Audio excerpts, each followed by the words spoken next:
arm is divided into two compartments.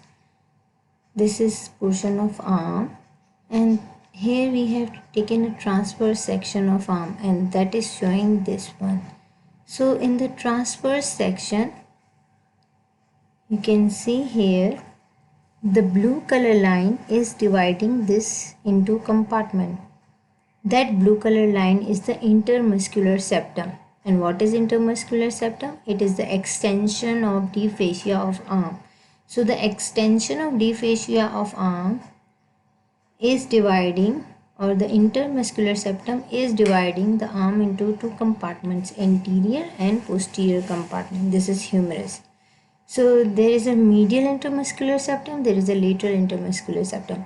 They are dividing the arm into compartments, making anterior compartment and posterior compartment. So these compartments are containing mainly muscles, vessels, nerves.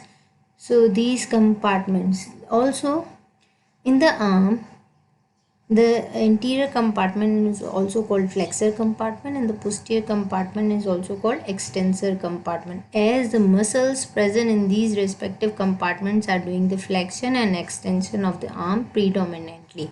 So these are called flexor and extensor compartments. So in this video we will be discussing about the posterior compartment of arm. This posterior compartment of arm is also called extensor compartment, as this posterior compartment is mainly containing the muscles which are extending the arm. That's why it is called extensor compartment. So the muscles present in this compartment are the triceps brachii and anconeus, which is not shown here. Here is the anconeus muscle, which is a small muscle, and the vessels present in this are the profunda brachii artery, and the nerve which is present in this compartment is the radial nerve. So these structures are mainly present in the posterior compartment.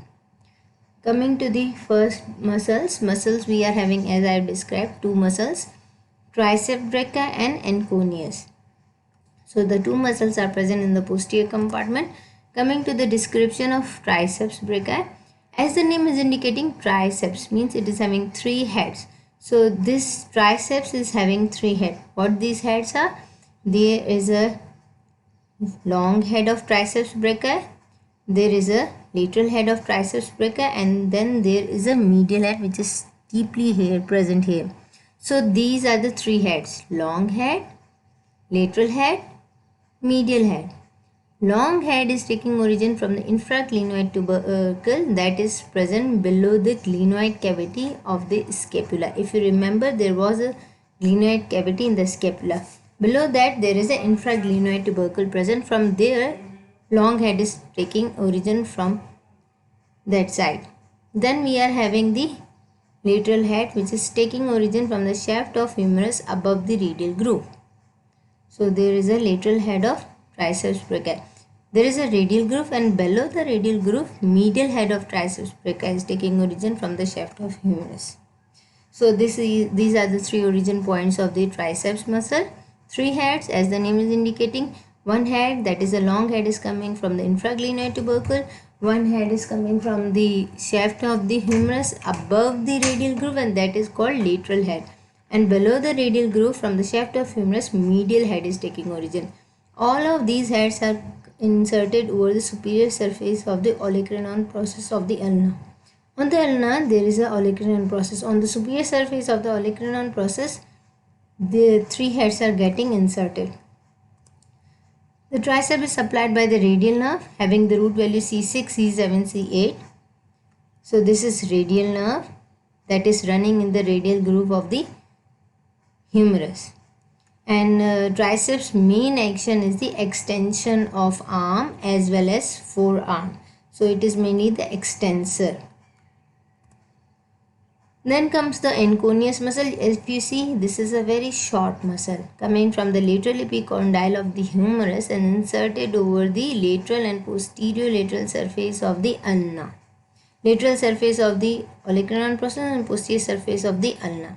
So this is anconeus muscle having the oblique attachment. It is again supplied by the radial nerve, and its action is, it is an accessory extensor of forearm. So this is extensor of forearm, or it is the extensor of the elbow joint. Then comes the radial nerve. Radial nerve is coming from the posterior cord of brachial plexus, and it is entering into the arm by passing through the triangular interval in the arm. So what is triangular interval? If you see here, this is radial nerve. It is passing through this opening. This opening is called triangular interval. Through this, it is coming from anterior to the posterior compartment. This triangular interval is bounded superiorly by the teres major muscle, laterally by the shaft of the humerus, and medially by the lateral head of the long head of triceps, lateral margin of the long head of triceps brachii. So this is the triangular interval. Through this triangular interval, radial nerve along with the profunda brachii artery is entering into the posterior compartment. Then in the posterior compartment, they are passing from anterior to the posterior. Then this radial nerve is lying on the radial groove of the humerus, running from medial to the lateral, and then it is going downward and then going towards laterally, piercing the lateral intermuscular septum and coming into the anterior compartment. And in the anterior compartment, it is lying in between the brachialis and the brachioradialis muscle, and then it is coming anteriorly more and going into the forearm via passing anterior to the lateral epicondyle of the humerus. So this is the course of radial nerve. During its course, it is giving branches to the extensors of arm, which are triceps brachii and coneus, and also to the brachioradialis muscle, which is here present, brachioradialis, and extensor carpi radialis longus, which is present over here. So it is giving these branches, and cutaneous branches are the inferior lateral cutaneous nerve of arm and the posterior cutaneous nerve of the forearm. Coming to the profunda brachii artery, it is the largest branch of the brachial artery. So this profunda brachii artery is also coming into the posterior compartment via passing through the triangular interval. If we go to the posterior slides, here if you see, this is the triangular interval, which is again, I am repeating, bounded by the teres major muscle, lateral margin of the long head of triceps brachii, and the shaft of humerus. So this triangular interval is also allowing the profunda brachii artery to come into the posterior compartment, and in the posterior compartment, it is again running along with the radial nerve over the radial groove, and then it is giving branches.